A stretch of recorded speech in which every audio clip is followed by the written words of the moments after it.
Okay, so I'm getting the PowerPoint bounce at this point. That's promising.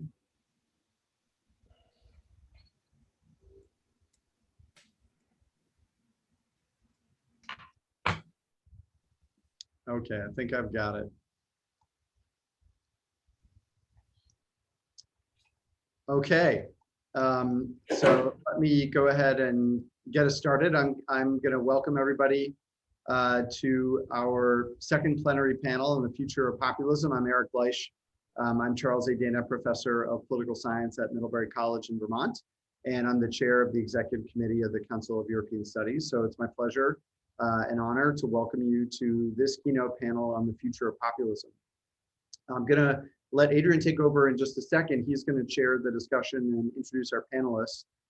But before I do, I want to just say a few words for those who weren't able to attend yesterday's plenary. You may remember, some of you know that our 50th anniversary conference was scheduled for last year, 2020 in Reykjavik. It was canceled. But I do want to say that we will be having a meeting in Iceland in 2023.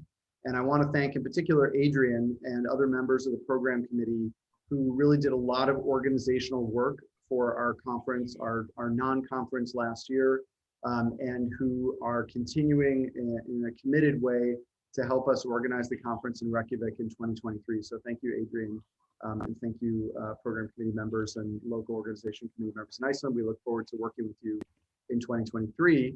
I'm also extremely happy to remind everyone that we're going to meet in person next June in Lisbon.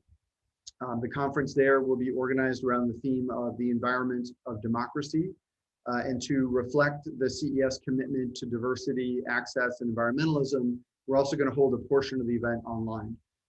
We're still working out the details, so stay tuned for those, but please do mark your calendar for next late June in Lisbon, and prepare your panel and paper proposals to submit this fall when we open up the portal. We'll be in touch to let you know the details.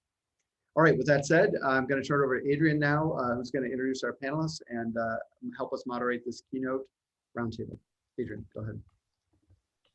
Thank you, Erik. Well, thank you everyone that's joined us this evening, and just to repeat the thanks for the CES team and conference committee that have put together such a huge conference online, but we do hope to make it to Reykjavik someday. And the idea of our second plenary is very much to follow up on the first one yesterday. Those of you that saw it, terrific debate on the future of Europe, in which the question of populism is very core, obviously, and was debated yesterday. And so we've got a chance this evening, if you're in Europe, and this afternoon in the US, to really get into the sort of details of the question of populism, and both populism as a phenomenon and the contentious issues that are driving it. And we wanted to put together a panel that would really pose the question about the future of liberal democracies, what we might expect about populism regarding it in the aftermath of Brexit and Donald Trump, obviously, but also the COVID pandemic that we now are still in. And the panel, as you will perhaps have noticed, panel we put together included as a first speaker, Catherine de Vries, and she's very sorry to send her apologies today for a last-minute emergency. But we have our other two panelists with us, Milada Vachudova, who's a professor of political science at the University of North Carolina, an expert on ethnopopulism and democratic backsliding, and one of the Chapel Hill expert survey on political parties, who'll be giving us an initial kind of overview of the field of work, covering perhaps some of the things that Catherine as well would have talked about as a kind of scene-setting presentation. And then we'll bring in our second panelist, Anand Menon, who is Professor of European Politics and Foreign Affairs at King's College in London, an expert EU specialist, particularly in the areas of EU security and defence policy, but he's also known as the director of the UK in a Changing Europe programme in the UK, which has become really the one-stop location for information debate about consequences of Brexit, and in the meantime has become a very significant media commentator in Britain. So we'll be looking to Anand to fill out the commentary on the future of populism in the light of Milada's presentation, and just to fill out the panel, we've also kind of grabbed Erik and brought him into the discussion. Erik himself is a considerable expert in related areas to this field, on race politics and anti-racism, on immigration politics and the media. And Erik is going to work with me as a kind of co-moderator to bring in further questions and keep the discussion lively. But we're very keen to, we've got a great audience here. We're very keen to hear your questions. The idea is to use the question and answer function on the system, and we will read those questions and bring them into the discussion as we go along. So that's the setup. But first we're going to hear from Milada, who has kindly put together a presentation for us at quite short notice to sort of start off our debate. Erik is going to share his screen to allow Milada to make the presentation. Great, thank you so much. Can everyone hear me well? Adrian, Yep. Can you hear me? Great. So it's really a pleasure to be here, and thank you so much to Erik and to Adrian and all the organizers. I'm coming to you in the middle of a camping trip, so after 9 nights of camping, I've got an Airbnb, so I could be here. There are so many great questions about how populism is changing kind of party systems and the substance of party competition. And I'm just going to run through some of the puzzles and also some of the things that I think are most important to look at. I want to emphasize that I'm going to show a few charts, but they're going to go by fast. So please feel free to go to the article I've just published in the Annual Review of Political Science, which is open access, which is wonderful. And there are many graphs and charts there from the Chapel Hill Expert Survey. And I want to give a shout out of thanks to all my team members on the Chapel Hill Expert Survey. And also, critically and gloriously, every scholar who has filled out our Chapel Hill Expert Survey. We are immensely grateful for every time someone takes the time to do that. So Erik, maybe if I just like lift my finger, that'll be like your cue. Does that sound good? Okay, great. So some of the big questions that I ask in this article and that I think are really important for the field going forward is to sort of think about how, we have all studied individual radical right or far right or populist parties, but how are they changing overall the substance of party system competition in Europe? And what populist parties have really mattered, both on the one hand for the structure of competition, but also for the substance. And I'll explain what I mean about that difference. And finally, how should kind of different varieties of populism shape our expectations of what happens when these parties wield serious political power? I'm not going to spend a lot of time on varieties of populism for this crowd. Many scholars, but also journalists and think tank people use the word populism just very expansively, sort of like love, love is all around populism.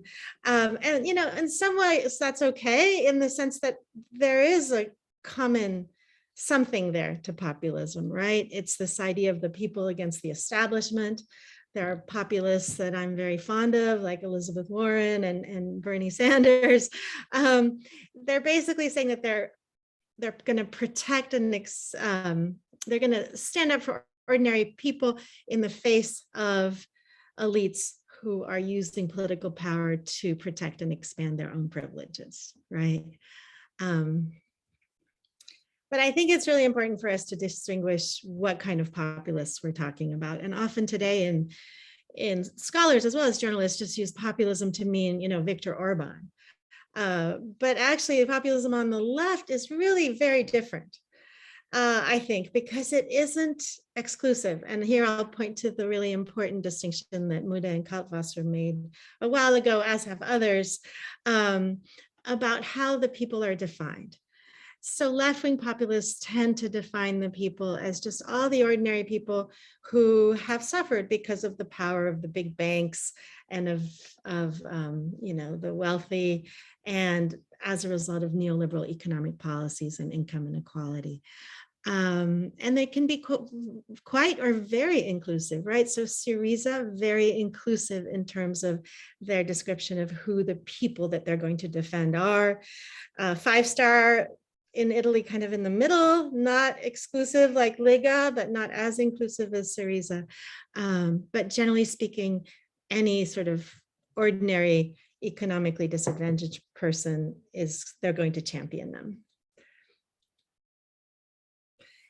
Now, populism on the cultural right, this is where we have seen a lot of really dramatic transformation in terms of political competition, and also consequences in terms of the whole trajectories of entire countries, as Anand Menon knows well, because he spends. And I use the word ethnopopulism instead of saying, far-right populism, because I think it helps us be more precise about what we mean when we're talking about these parties that are on the populist, on the cultural right. And here I follow Professor Aaron Jenny at CEU in sort of saying that ethnopopulists are parties that define the people as part of an ethnicity, a culture, nation, religion, or even kind of a civilization that is under threat. And so it's not just ordinary people who are economically disadvantaged, although that economic argument comes in as well, but they're somehow disadvantaged in terms of their belonging to this ethnic, cultural, national, religious group. And these ethnopopulist parties tend to be profoundly anti-pluralist because they rely on majoritarian logic, right? So we defend the people, and the will of the people means that we have to sort of put aside the rights of minorities, and also kind of really transmogrify the cause for equality in society. Now, the enemy, this is really important, right? So for left-wing populists, the enemy tends to be big banks, the wealthy, the neoliberal economic system, whereas here the enemy are, let's say, culturally harmful outsiders.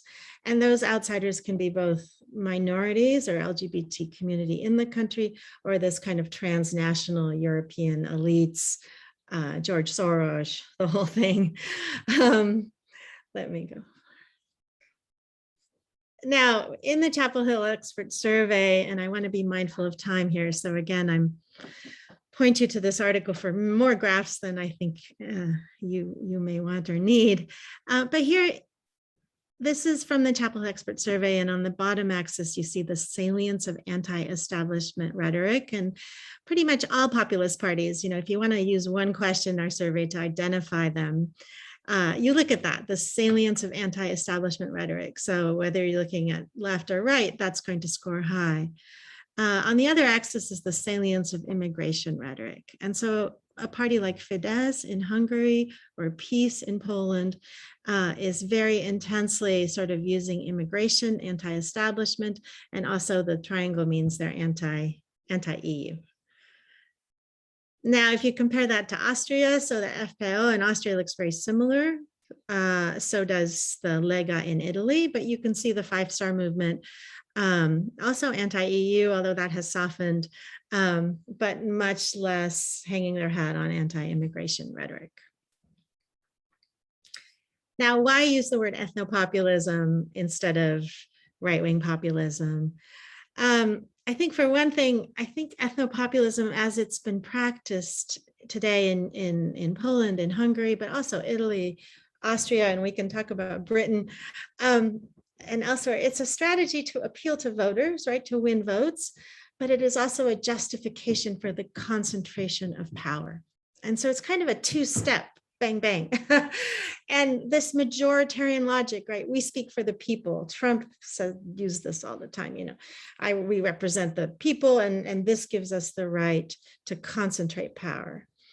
And it's also quite different, right, from ethnic nationalism, because the enemy is no longer neighboring nations.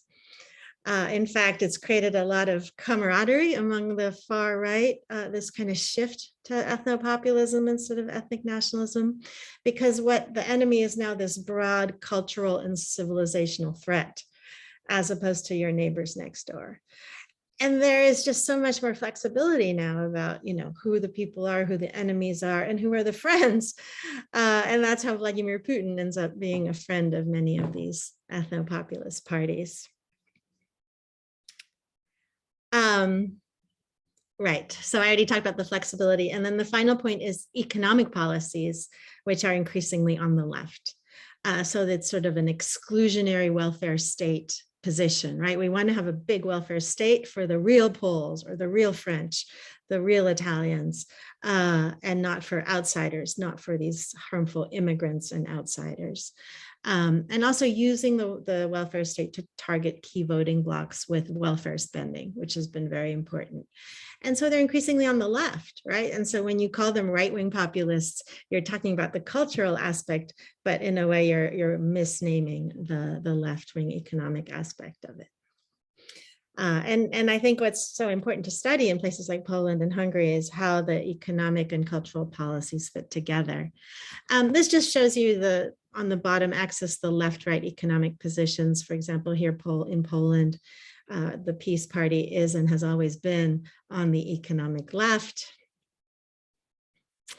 And here Austria is a little less clear, right? That left-wing economic position has been more in Eastern Europe, but actually, the Freedom Party or the Rally National in France, even Liga in Italy, these parties are either taking somewhat left-wing positions or they're blurring their positions, as many scholars have written about, on the economic left-right. This is impossible to read, but what it would show you, if you could read it, is that ethnopopulist parties, almost all of them, with the exception of the British Conservative Party, score very high on the salience of anti-Islam rhetoric in their appeals to the voters. And so you have actually this common culturally harmful outsider is Islam and immigrants from that Muslim immigrants, dark-skinned immigrants. And I can't emphasize this enough, having looked at a lot of these parties, just how much anti-Muslim rhetoric is something that kind of brings them together and also forms a basis for cooperation among these parties on a trans-European level. So just to wrap up in the next 4 minutes, the change in the structure of competition that I look at. So really, if you want to look at sort of the party system and where different parties are and our new parties coming in and other parties losing ground in terms of just a big transformation, especially new party entry. And I wish Catherine was here, because her work with Sarah Hobolt and also her other work is so important about these these new parties that are coming on the stage in Europe. Now, these ones, from what I've looked at, tend to be on the left and center, the places where we see kind of powerful new parties coming and pushing out longstanding mainstream parties. And I'll show you a couple graphs. So here's Italy, for example, which has changed dramatically in terms of the party system since 2010. And France, of course, with La République en Marche, exclamation point. Not sure how long it'll be there, but for now, a centrist populist party that has certainly transformed the French party system, although some of us would quibble about whether it really deserves to be called populist. Now, what I think is most important is the change in the substance of competition, right? In terms of where you have the most dramatic change in how parties are appealing to voters and the intensity and extreme nature of the appeals that they're making when it comes, for example, to anti-immigrant, to various conspiracy theories and so forth, anti-EU rhetoric. And here, it's not new parties, right? The most consequential ones have been existing conservative mainstream parties that have been kind of remodeled using ethnopopulism. And the two greatest consequences of ethnopopulist rule in Europe, in my mind, are authoritarian rule in Hungary, and then, of course, Brexit in the US. But also, if you look at Poland, you know, the Peace Party is not a new far-right party that came in. It was an existing mainstream party that's radicalized. And of course, same in the United States. So here you have Hungary just as an example. You can see the radicalization of Fidesz since 2010. You can see how it's become more and more tan. So that horizontal axis is the traditional authoritarian nationalist as opposed to green alternative libertarian that we use in the Chapel Hill Expert Survey. Not the most elegant, but we haven't come up with a better one. And you can see how Fidesz has radicalized and become anti-EU over the last decade. Now here's the British, just to throw them in, right? You see a little bit of a different, not the same kind of transformation. The Conservative Party is sort of sitting where it's always sat, although I think our next survey may actually be I think it's going to do some moving. But what it's done is interacted with the far right parties, the Brexit and the UKIP party. I shall let Anand talk about Britain. Maybe he'll tell me it's not ethnopopulist, those British Tories. Finally, what happens when populists rule? And I think, so far in the last decade, so of course, not a long track record, not that many populist parties in power, but generally speaking, the left populists, when they have come to power, whether controlling the government like in Greece with Syriza or just being, coalition partners, they've tended to moderate. They have tended to become more establishment, more ordinary parties. Whereas I don't see that kind of tempering effect when ethnopopulists come to power, certainly not Poland and Hungary, and I don't see it in Italy, I don't see it in Austria, I don't see it in the UK or in the US. What do they have in common? This, I think, is they are remarkably resilient to hypocrisy. And that's one way to think about kind of the changes in the media environment, in the information environment in which we operate now. How these parties are able, for example, to use opposition to neoliberal economic reforms to help them win votes. But then when they're in power, oftentimes they simply continue policies that benefit the rich. That's certainly the case in Hungary. Maybe, I know Boris Johnson's trying to do some other things. I'm interested in hearing about that. There's also an incredible hypocrisy, for example, in Poland and Hungary, because these parties have come to power saying, we need this absolute power, right? We need to eliminate counter-majoritarian institutions and concentrate power so that we can finally loosen the grip of the communists on our country 3 decades later, because they're still like holding us by the throat. But the methods that they're using are actually very similar to what the communist regime would use in the 1970s, 80s to limit opposition, right? Shutting down any kind of independent media, harassing activists, moving against civil society groups. Very dramatic changes, for example, in Hungary, which is now an authoritarian regime. There's also this conflation of liberal democracy with neoliberal economic policies. There's this argument that, we have to get rid of, quote, liberalism, because these neoliberal economic policies have harmed you, the ordinary people. And getting rid of that also means getting rid of liberal democracy and sort of conflating that. And unfortunately, I see a lot of scholars doing that as well. So I think it'd be best not to conflate neoliberal economic policies, which are a choice that have real serious consequences, and the liberal democratic system. the center holds. So for all of this, right, this was in The Economist a couple of years ago using our Chapel Hill experts survey data from the European parliamentary elections in 2019. You can still see, there's almost a counter surge, right, in terms of voting for centrist pro-EU parties. There's also lots of wonderful protests happening all over Europe, from the Sardines in Italy. And here is a Czech protester saying things are so bad in the Czech Republic. It's so bad now that even the Czechs have started to pray, which some of you will get. And finally, I want to end with a couple of questions.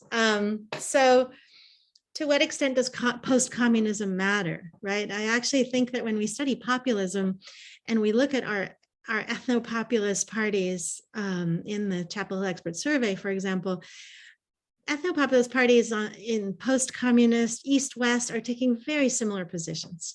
The role of anti-Islam, of Islamophobia is very similar, whether it's Italy or Hungary. The role of Russia in funding these parties, in acting as a kind of cultural and legal reference point, is also very similar. But what about when ethnopopulists come to power, when they actually rule? Is that where we see the difference, right? So in Poland and Hungary is the only places where we've seen sort of majority government sustained by ethnopopulists, and it has led to dramatic democratic backsliding. What would it look like in Italy or Austria if we saw a similar kind of majority government? And, is the limited impact of the Brexit version of the Tory party because of Britain's institutional strength, right? So is that where post-communism matters in terms of relatively weak institutions? And finally, as comparative politics scholars, we always look at variation. And if you look across East Central Europe today, the great sort of question is, why would it be Poland, Hungary, and the Czech Republic? These are among the most economically successful. They're among the most homogenous. And they're also the ones where the transition went kind of most smoothly. They had the most robust transition in 1989. So these were literally the countries that we thought were doing the best, and now they're the ones with the most acute ethnopopulist sort of driven democratic backsliding. But I'm going to end now, because the answer to those puzzles you will just have to ponder. All right, thank you. Thank you, Milada. So yeah, it was terrific. We asked you kind of to provide a state of the art, and you've given us that a kind of comprehensive model, and nice for once to have a model that comes from sort of centered in the east of Europe as opposed to the west of Europe, I guess. So over to Anand. I mean, Anand, how you see this analysis of populism, or indeed the future of populism, given all of the events of the last few years. Thanks, Adrian. I mean, and thanks for inviting me. I feel slightly fraudulent being on this panel. It's been a long time since I've had to think conceptually or as an academic about things. So I'm going to confine my remarks, if that's okay, to what Milada said in the context of the UK, because the UK is an interesting case, it seems to me. It's an interesting case partly because if you go back to that 2019 election, we were confronted essentially with a choice between two sorts of populism. The populism of the left with Jeremy Corbyn, who offered his own sort of anti-establishmentism, which was anti-bank, anti-financial system, anti the status quo with the economy, and Boris Johnson, who was essentially anti-everything else, anti-judges, anti-elite, and both parties sort of expressed a very virulent anti-establishmentism. And it's something in a sense in the UK we'd kind of got used to over the previous 2 or 3 years.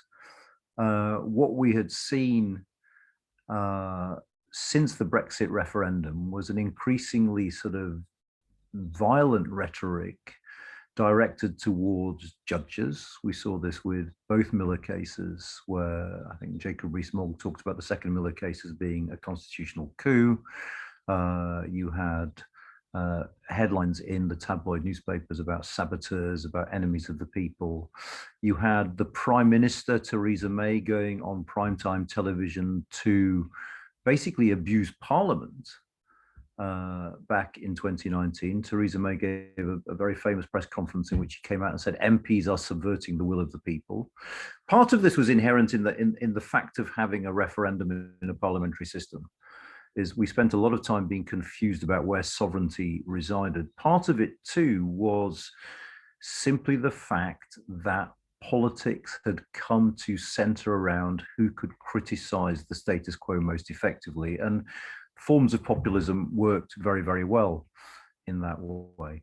And yet, I mean, compared to what Milada was saying, there's a couple of things about the Boris Johnson government that's, or post-Brexit Britain, that strike me as very, very interesting and make us something of an outlier.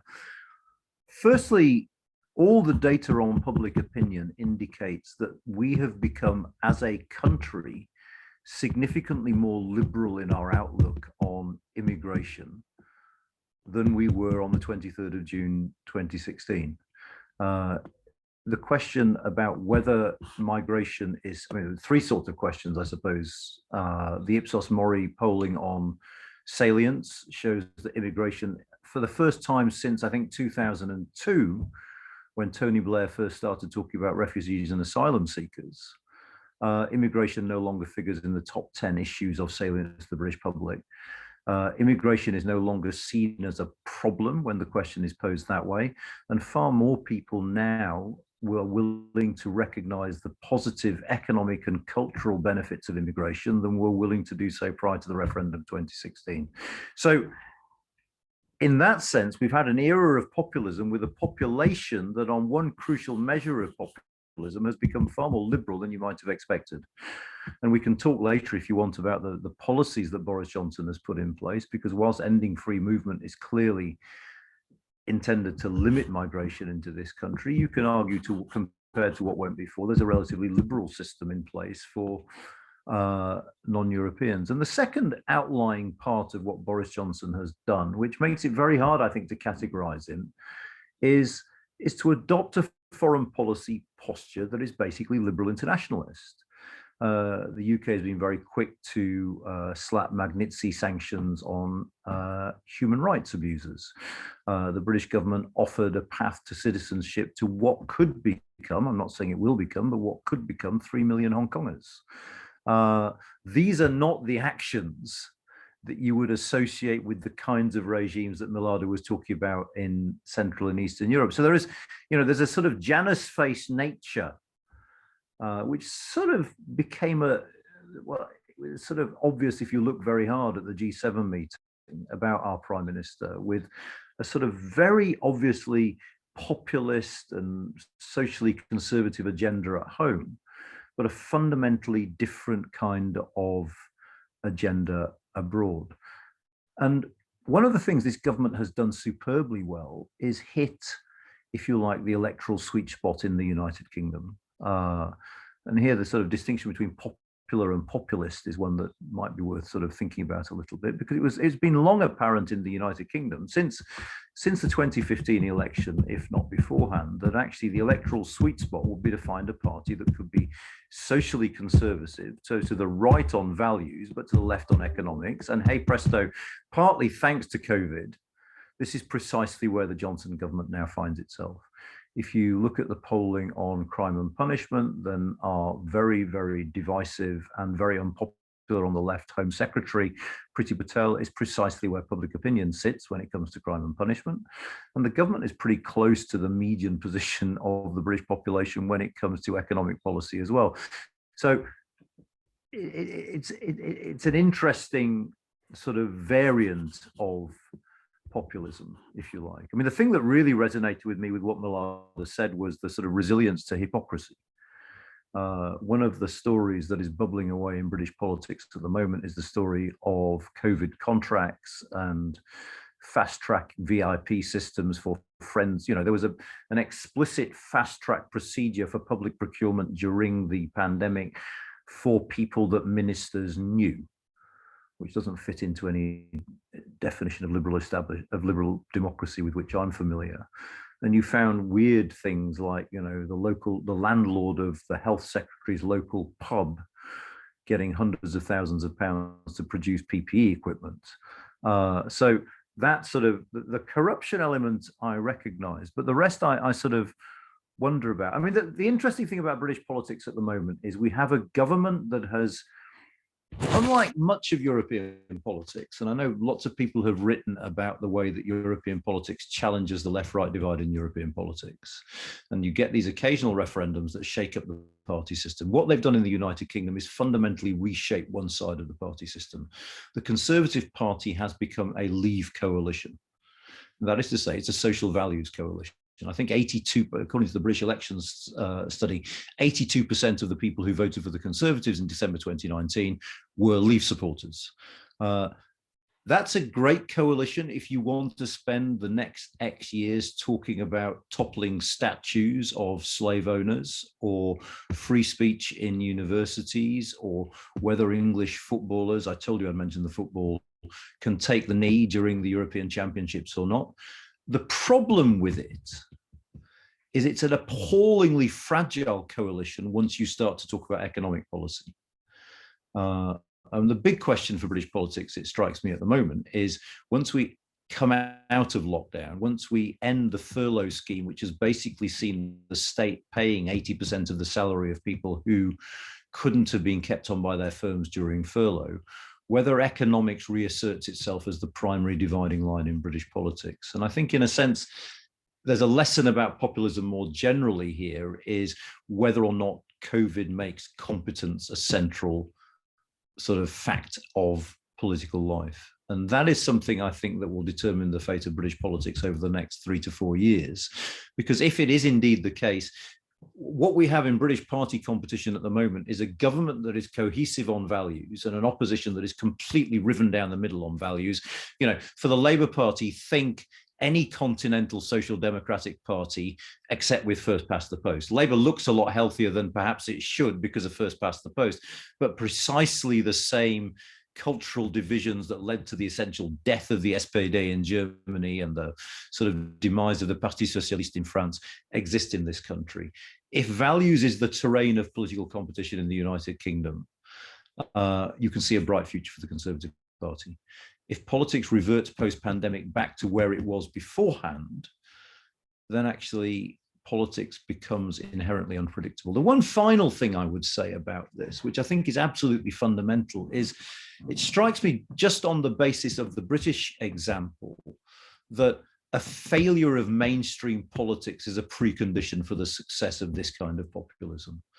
That became pretty clear, you know, in the referendum vote. You know, if you sort of dig into the numbers, the number of people who voted simply because the political and economic status quo had been appalling for them was an indictment of the politics that had gone beforehand.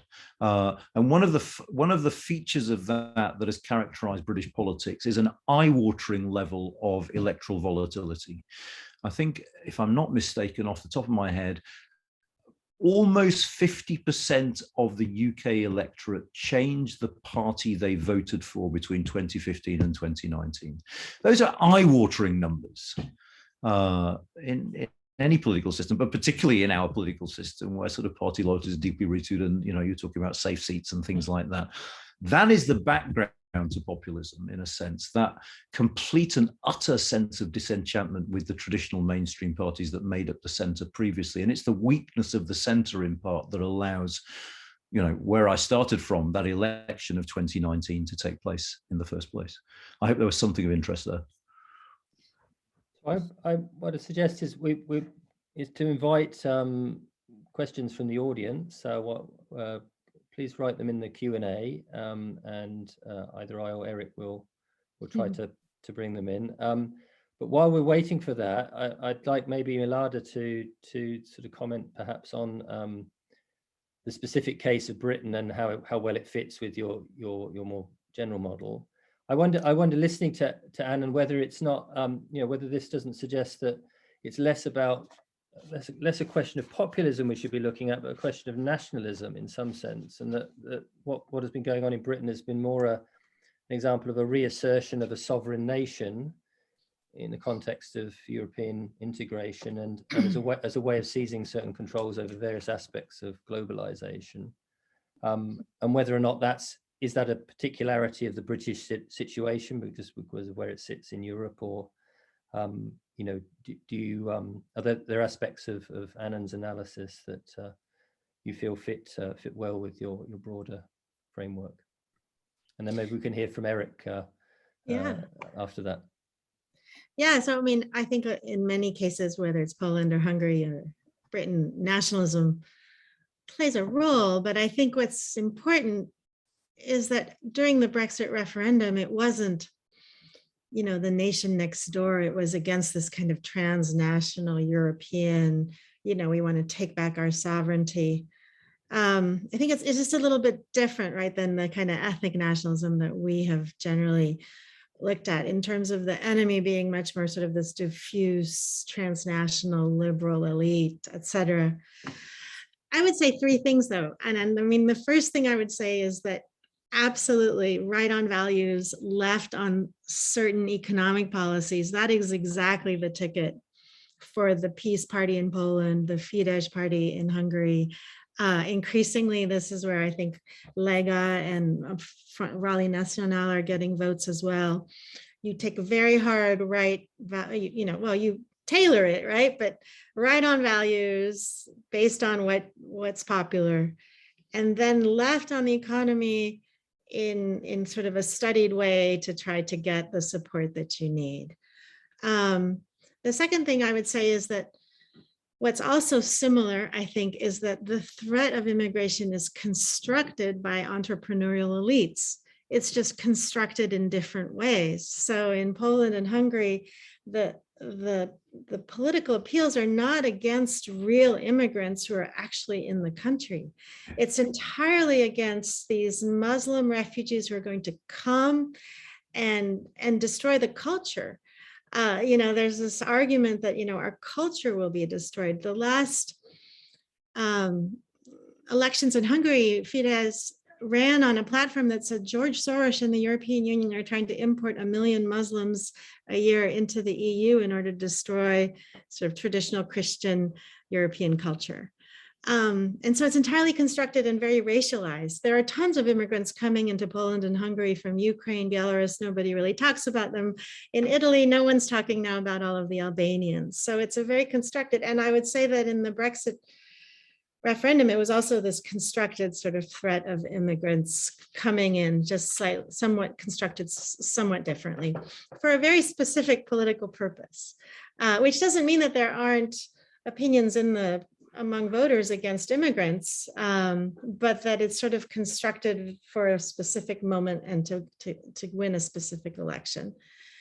And the last thing I would say is that everything you say about Boris Johnson, you know, and immigration just makes me think, you know, this was all a one-off thing, right? They got it together to get this one thing done. It wasn't about any deeply held beliefs or values. And it's also striking how much reflection about the British conservatives these days centers on Boris Johnson and where kind of he's putting his different parts of his personality together to try to run the country based on, you know, I know his family is totally different than he is. You always feel like he's kind of cobbling it together.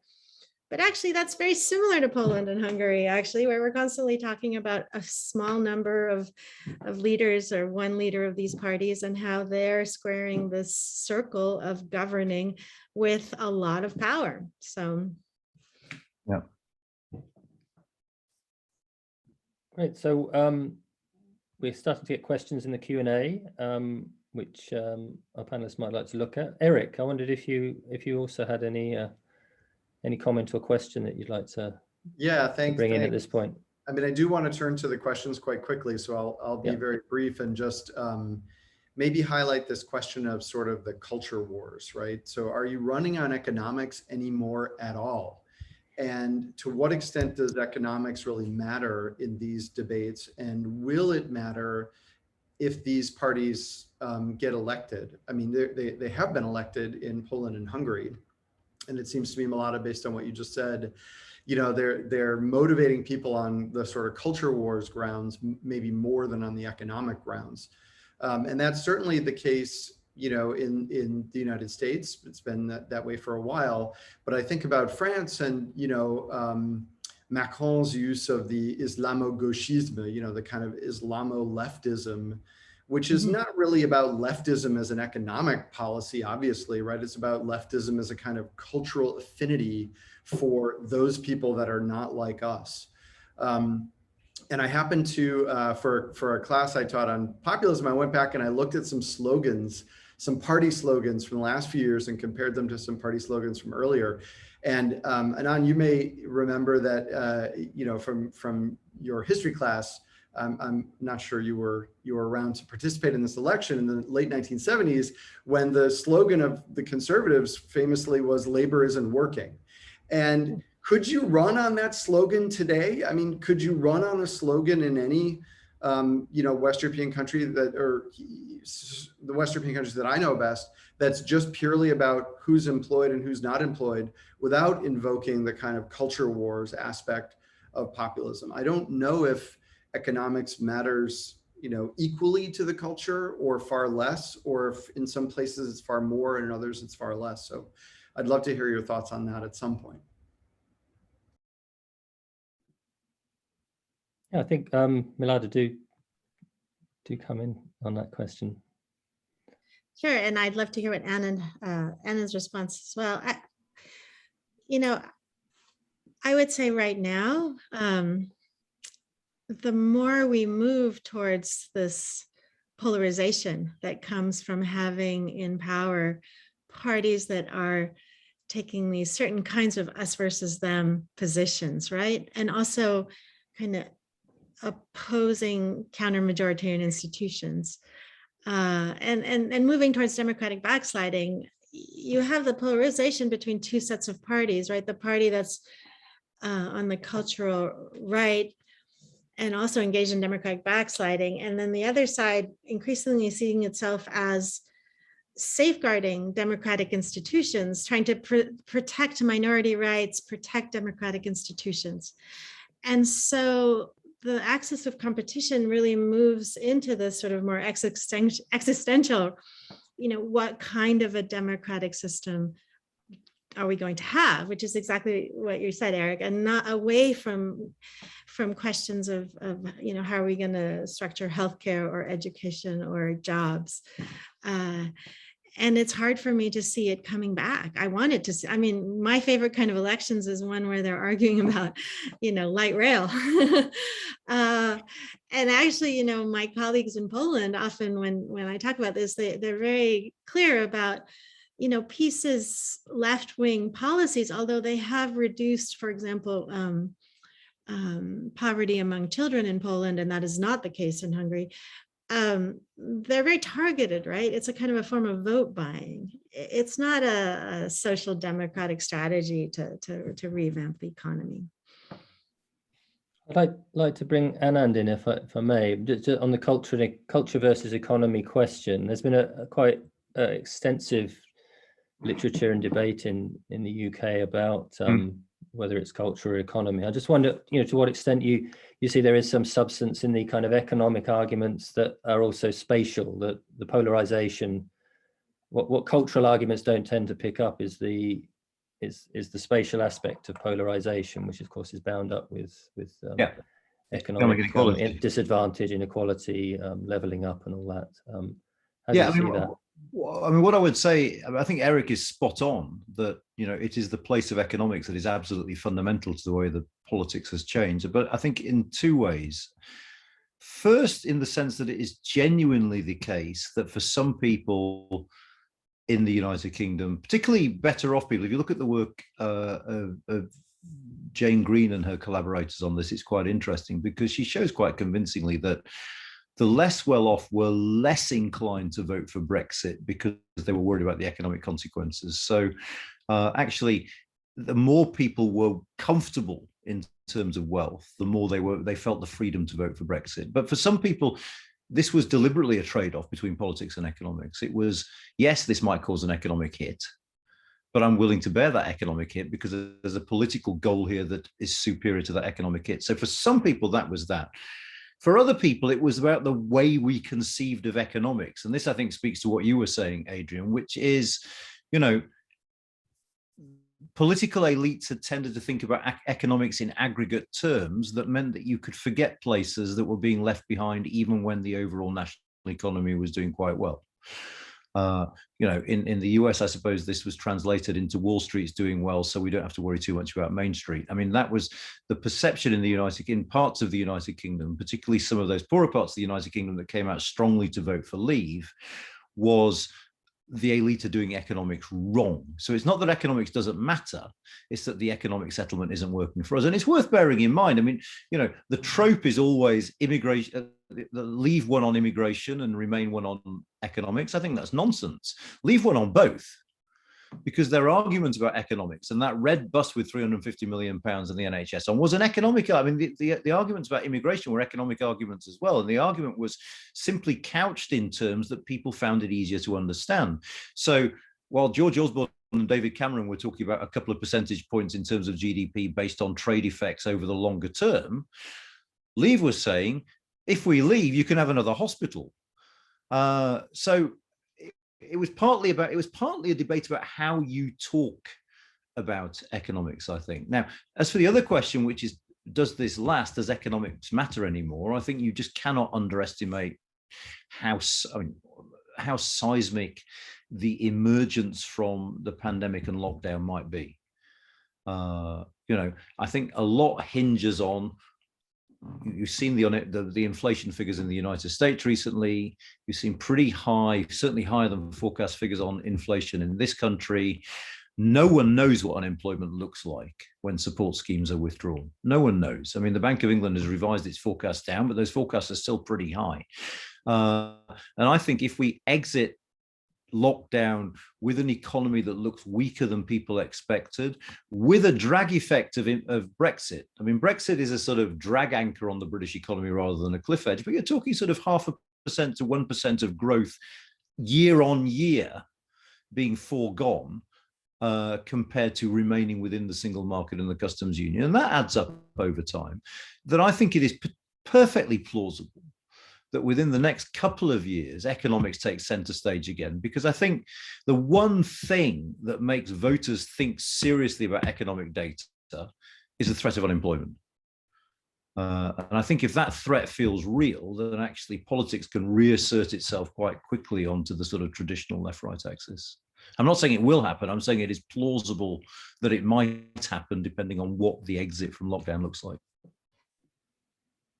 So we've accumulated quite a few questions in the Q&A. And I'll take the first one first before we much get into the details of the kind of comparative details of some of the East Central European cases. From Kim Shepler, which is, I think, a question for both of you in a sense. I mean, the role of opportunism in propelling some of these leaders to power in countries. Kim mentions Johnson and Orban. I guess this would be linked also to the aspects of media usage as well that this new breed of politicians has mastered. And I wondered if you could, is it something as simple as that in a sense? I mean, the skillfulness and opportunism of the politicians in navigating a new political world in which the old left-right cleavages are no longer functioning in the way that we're expected. Yes, absolutely. And Kim's question is excellent, and I've learned a tremendous amount from Kim's work. It's interesting because when we look back at, I don't know when the moment happened, but at some moment, the left-right in the Chapel Expert Survey stopped meaning anything. Right? When we just ask our experts to place these parties on the left, right? We continue to ask the question, but none of us use it in our work, and none of you should use it either, because it really doesn't tell you anything anymore. So that's, in fact, exactly why I stopped calling these parties, and Professor Aaron Jenny as well, like, why call them right-wing populist parties? You just get back into the same conceptual mess. Now, ethnopopulist isn't perfect either, right? Because some of these, like the Johnson regime is, I think, yes, but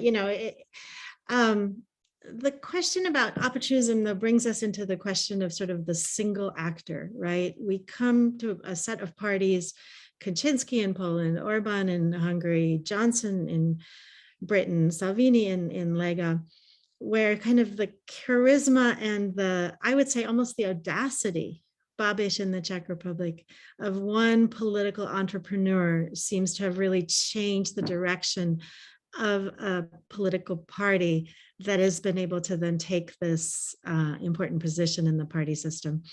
And I think part of that answer, really profound part of it, which I don't feel equipped to understand, but there's really great work coming out, Václav Štětka and others, about the media environment and how kind of the ability to use social media to kind of try out all kinds of different appeals and find one that kind of hits. And also to be able to use conspiracy theories and misinformation to get those additional percentage points.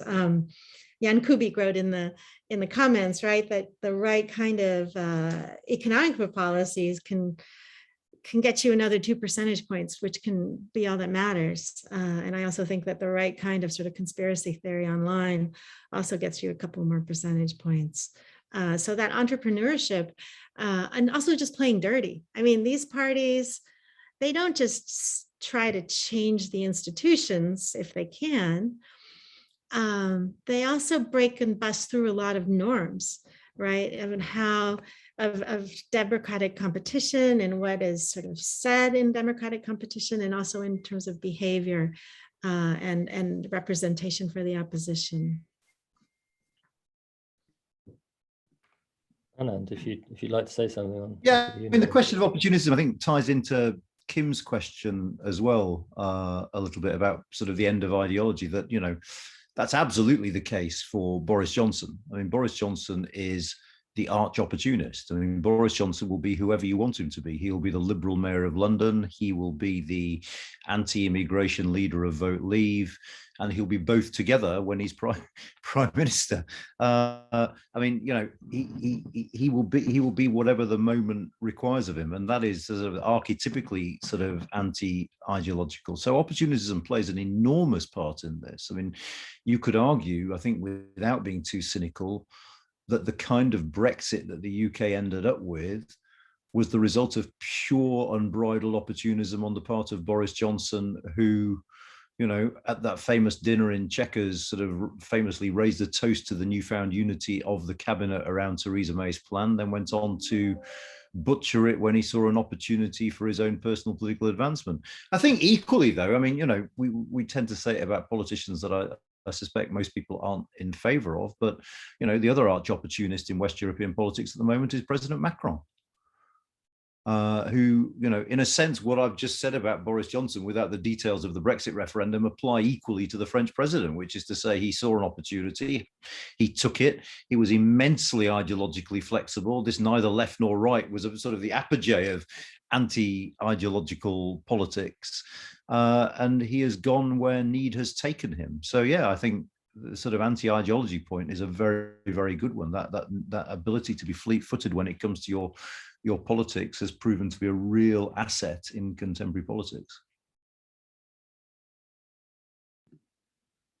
Right. So Milada, I think we owe some answers perhaps to there's a series of questions from colleagues here writing about Central East European cases. I won't summarize them in any short, extensive way, but just to say that you know, we've got a point about the Czech Republic diverging from the Polish and Hungarian case as a form of centrist populism. We've got a couple of comments that kind of talk about some of the commonalities of Hungary and Poland in terms of attacks on LGBTQ gender issues. But then there's also a contestation here from Thomas Inglo about lumping together Hungary and Poland in terms of the political system and whether or not it's a coalition. So I hope you've had a chance to see these. You could. Yeah, I'm ready. Erik, go ahead. Yeah, just one more point about Serbia as well. So yep, I got him, man. I'm ready. I think similarities and differences across some of these cases. So let me just take them in turn. Tomasz, I've been camping in the desert. So I haven't read the news, but I'm delighted to hear about the ombudsman. I mean, you're absolutely right about Poland and Hungary. I think what's striking about Poland and Hungary, what's similar about Poland and Hungary is a mainstream conservative party that manages to use quite different, similar appeals to win votes, right? The anti-Muslim refugee, the anti-LGBT, the kind of, traditional Christian values. It means different things in Hungary and Poland, but I think the way those parties gain power and the kind of appeals they made are quite similar. Also, this argument about having to finally get rid of communism after 30 years is common, the conspiracy theory around 1989 and so forth. But I have absolutely much greater hope for Poland in terms of, or let me put it another way, I think political contestation in Poland has been much more vibrant. I think in 2019, there was a much greater expectation that the opposition could win the elections. It's a really interesting opposition, parties that take quite different positions on both TAN, GAL, and economic left-right, and yet are kind of united against peace and in defense of liberal democracy. So I think that in terms of political competition, the structure of competition, the substance is very different in Poland. What's interesting though, and this sort of is a question by Agnieszka Graf about, the role of gender ideology and anti-LGBTQ in Poland, right? Where it's kind of pivoted now, going to what Anand said about fleet-footed, I was surprised. Like I don't really understand why the Peace Party would go so far in terms of this gender ideology, anti-LGBTQ, basically such extreme movement in terms of labeling a portion of the Polish population as these kind of culturally harmful outsiders, along with Muslim refugees that are not in Poland and George Soros and so forth. And I think part of the answer, so Agnieszka asked whether this was really anti-EU rhetoric. And I don't think so, because, in Poland, you still have a very high percentage of people who are pro-EU. A lot of people are voting for peace, but say they absolutely want Poland to stay in the EU. So they're a bit like ticket splitters, in America, who vote for a Democratic governor and then Trump. So they see, I think, the two things sort of safeguarding from excesses of the other. But I think it's also to do with the Catholic Church in Poland, right? That there's this kind of Faustian bargain right now where the very extreme leadership of the Polish Catholic Church has made a bargain for political power with peace, and the two sides have driven each other further and further down this hateful road.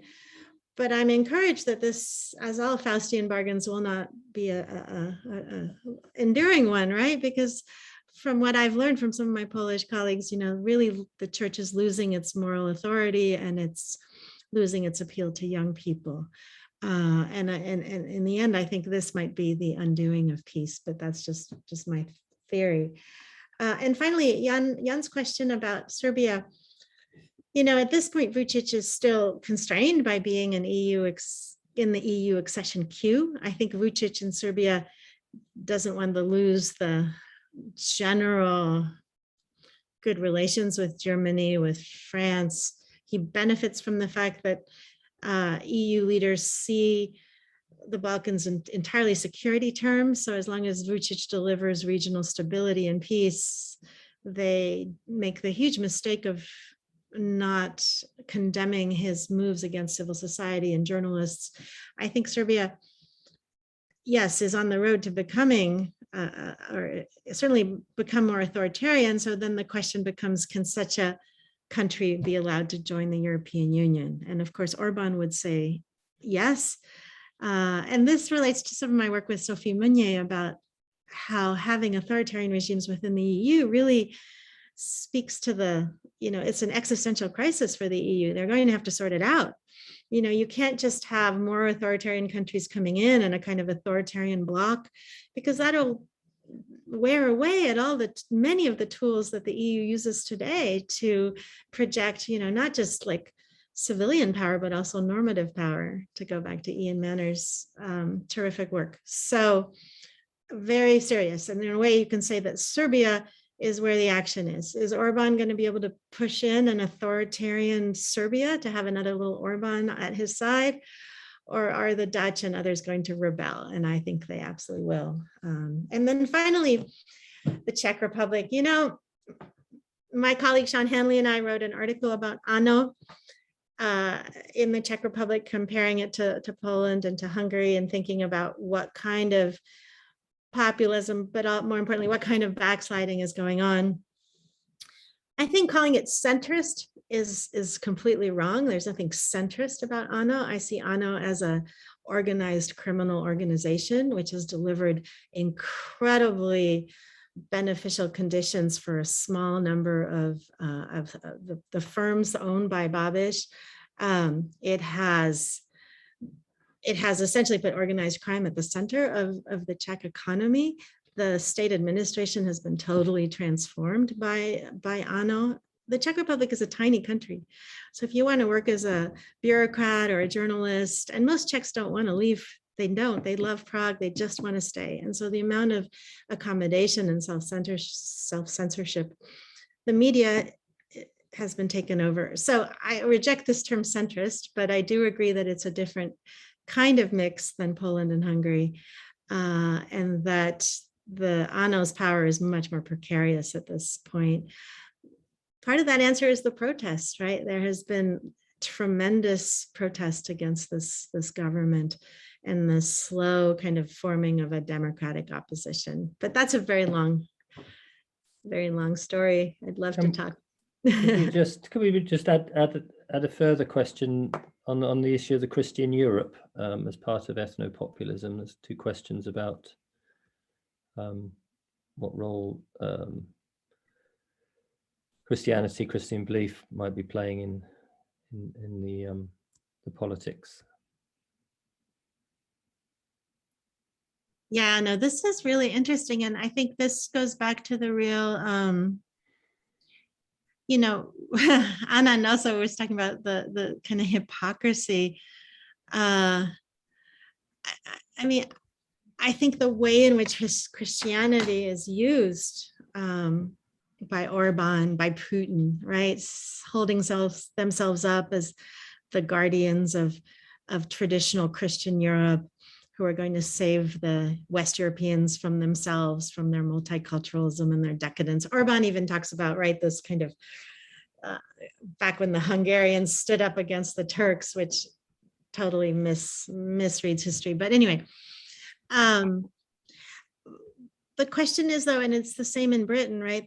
I think there's some mix of conservative values which appeals to people.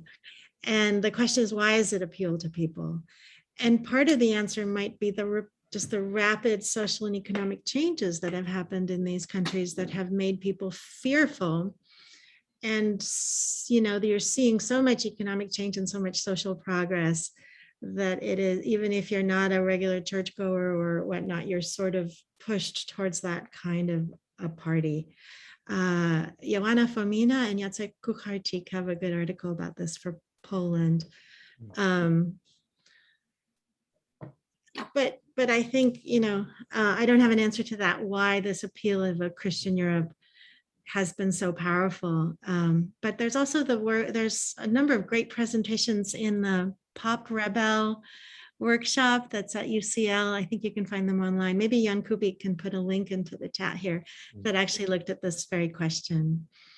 Go ahead. Jump in just to follow up for a second, because I wonder how much of this is, I mean, in Eastern Europe, there's an appeal to Christianity and Catholicism in particular, but how much of it is really about reaffirming those values of practicing Christians / Catholics, and how much of it is, which is much more true in a place like France, opposing Islam.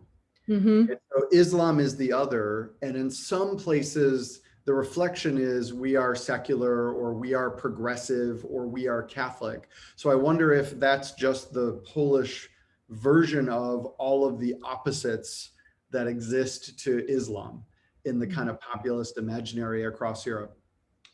Yeah, and I just want to emphasize, it is so shocking to me, even, or especially in the Czech Republic, to what extent this Islamophobia is become such a touchstone, you know, such a organizing way to think about threats from the outside. It's really striking, Erik. I mean, there are two things I'd say about religion in a UK context, I suppose, or a broader European context, actually. I mean, firstly is it's complicated because the sort of appeal to social conservative values is seen by the conservatives as a way of attracting middle-class Hindu voters, which is explicitly why it isn't couched in terms of Christianity. Because, I mean, it's always been a puzzle for conservative strategists why they haven't appealed more to sort of religious believers amongst ethnic minority populations, because their social values are far more attuned with those people than the values of the Labour Party. So it's one of the reasons why you don't see those sort of explicit appeals. But even at EU level, I mean, think back to the Lisbon Treaty, Judeo-Christian heritage. Think about, you know, European way of life. This isn't something that is confined to the sort of ethnopopulist extremes. This is becoming mainstream in Europe now, this appeal to supposed common Christian heritage. I mean, I remember years ago hearing about a time when there was a European Council meeting, and the Italians held the presidency, and they invited President Erdogan along to sort of talk at this meeting. And the meeting started with Berlusconi coming out with a 20-minute sort of riff about the importance and centrality of Christianity to Europe's shared heritage. And he turned to his left and said, over to you, President Erdogan, which kind of summed up quite a lot about European politics, I think. So I've got we're sort of moving towards the end, as we might have to close a little bit early.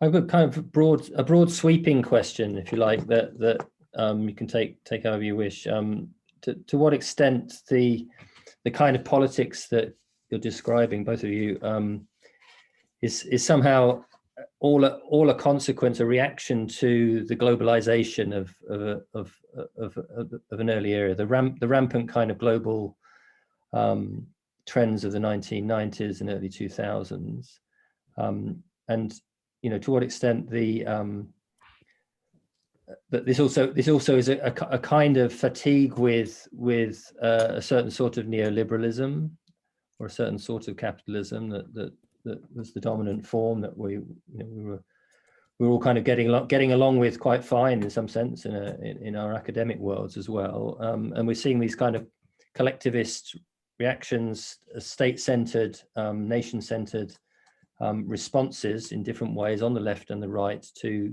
this kind of sense of a certain sort of going past its sell-by date in some sense, this kind of global liberal capitalist period of an earlier period where we had various different sorts of ideas about constitutional society on a global level, or at least on a European level. How would you respond to that sort of broad historical sweeping argument? I think on the neoliberal point, yes, I would agree. On globalization, less so. I mean, in a sense, one of the interesting things we'll see in British politics over the years ahead is that there were two conflicting views of globalization amongst Leave campaigners and voters. There were the leaders of the campaign who were explicitly globalist, who saw this sort of ultra buccaneering, free trading Britain, and the future was all about signing trade deals with anyone who would sign anything with us. And a chunk of the Leave electorate who were protesting precisely about free trade and globalization. And that's a tension that you see that tension working its way through in the UK in debates about, you know, what should we sign up to with Australia? And you know it's important when you're talking about it with Australia, because you know the Australian trade deal is so utterly insignificant in aggregate economic terms. European economy, that actually this is a cipher for a broader ideological debate. So I think, yes, on globalization, there are elements of Boris Johnson's coalition who are profoundly anti-globalization. The thing is that the government itself isn't in some ways, in terms of sort of open free trading. But in neoliberalism, yeah, absolutely. I mean, it has been utterly staggering. You know, think back to the 2017 Conservative Manifesto that talked about the need to limit the workings of capitalism. I mean, it was an utterly remarkable document from that point of view that basically sort of turned its back on 30 years of conservative thinking on economics and on neoliberalism.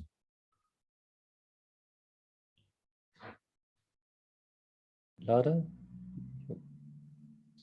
Well, I think this is a really fascinating question. What, you know, in some of these countries now where you have a real sense that liberal democracy is on the line, right? Or in Hungary, where already it's been substantially dismantled or completely dismantled. You know, the substance of political competition moves to kind of, as I said before, what kind of a political regime are we going to have? And in some ways, this leaves more economic questions as a side note. But if you look at what happened here in the United States, I think we're never going to go back, right? We're very unlikely to go back to the same kind of a support for neoliberal policies that we had before. You know, the Biden administration, and also for globalization, I mean, the Biden administration has changed radically US policies in so many areas, but we're not exactly marching into sort of greater globalization, right? Where we just passed legislation to increase production in the United States so that we'd be less dependent on China. There's certainly a walking away from this kind of globalist world and feeling that this is where the United States is most secure in a maximally globalized world. It is really interesting in the United States to see that the individual policies that the Biden administration has puts in place that are, you would call left-wing or liberal policies, right? And Erik should jump in on this. In terms of healthcare and family, now there's going to be payments to families with children, support for childcare, infrastructure, all these programs, job training, they're all popular, actually, quite popular with independents and even popular with quite a few Republicans. And so it really helps, I think, crystallize this division in political competition between policy issues where actually a lot of the electorate would agree. For example, what Anand was describing about immigration and it being kind of, yeah, we're fine with it, or healthcare, Obamacare, yeah, we actually quite like it. And this hijacking of a substantial portion of the political power in the country by culturally very conservative forces. And so we see that playing out here. And I think we see it playing out in Poland. It'll be really interesting to see what happens in the Czech Republic, in Italy, and elsewhere. But I agree with what someone said earlier, you know, if we could move political competition away from the cultural sphere, back to the old economic left-right, that if we're going to solve some of the big challenges of facing us in terms of climate change, for example, I really worry that as we compete on these cultural questions of, you know, us versus them and minorities versus us, it really takes away the tools of government that governments might have to tackle climate change. And I might just jump in here to introduce the question by Annette Bleich, who asked about generational differences. And, you know, in the United States, we tend to think of Trump's voters, the populist voters, as the old folks, and, you know, the Leave voters in Britain as sort of the older folks. And so is this something that these countries are going to grow out of with generational change? And I don't know the French voters for the you know, former Front National, now the Rassemblement National, very well, but I think they're not necessarily the older folks, or at least not just the older folks. Yeah. And we've been waiting, you know, in the United States for 20 years now for the rising, multicultural tide to wipe away the Republicans, and we're still waiting. And we may be waiting for another 20 years, or it may never arrive. So do you have a sense of the generational differences and where that looks like it's going for populism in Europe? If I may suggest, this maybe ought to be our last question, so we can close up at 25 past or so. And it's a nice question to finish with in terms of the future. I mean, what kind of future might we expect coming out of COVID? And is there some optimism here in thinking about a generational shift beyond populism with a different kind of politics? I mean, there are eye-watering generational differences in the United Kingdom. If you just, young people don't vote Conservative. But that's not to say that young people eschew populism. There are other sorts of populism that young people have embraced in the United Kingdom. You think about Extinction Rebellion and climate activism, for instance. It's, populism is expressing itself in a different way among younger people. And one of the interesting things about British politics at the moment is whether or not that will lead to, with all the caveats about the fact that there aren't that many young people and not that many of them vote. There have been sort of murmurs about the Green Party starting to pick up support in some parts of southern England in particular. But yeah, I mean, we don't know what the cohort effects are going to look like here, but it is certainly something that is troubling Conservative strategists, the fact that young people simply do not seem to go anywhere near the Conservative Party, and the age differentials that came out of the last election were absolutely crystal clear and eye-watering. And it is different in France. I mean, you've got a far larger proportion of younger people who are willing to vote Front National, as it was then at the last presidential election, than you saw young people in the United Kingdom willing to vote Brexit. Milada, can these generational points be generalized more widely across the continent? That's a great question. I can't say I have the answer. There's a lot of variation among East Central European countries, Hungary, Poland, Czech Republic, in terms of popularity of far-right parties, but there are some places where the young people are quite, there's a large percentage. I do think that generationally, we do see kind of anti-LGBTQ rhetoric, has less purchase, generally speaking, among younger people. But anti-establishment, is pretty universally popular in its different manifestations, as Anand said. Kim made a really good point in the last comment in the Q&A about this question of Johnson sort of rebuilding English nationalism and Orban creating his greater Hungary by giving citizenship to Hungarians. And I think that that's important, but it speaks to the young people as well. The young people are most likely to move. And so one of the unexpected consequence of EU membership, for example, for Hungary, is that more young people who might have opposed this regime and stayed and sort of fought can now quite easily leave.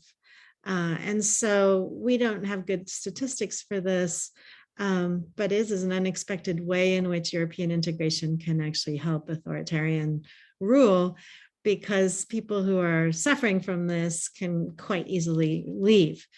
Now, it can also go the other way in that, for example, Romanians who live and work abroad have been traveling home to protest against corruption there and have played an important role in pressuring the government to clean up its act there.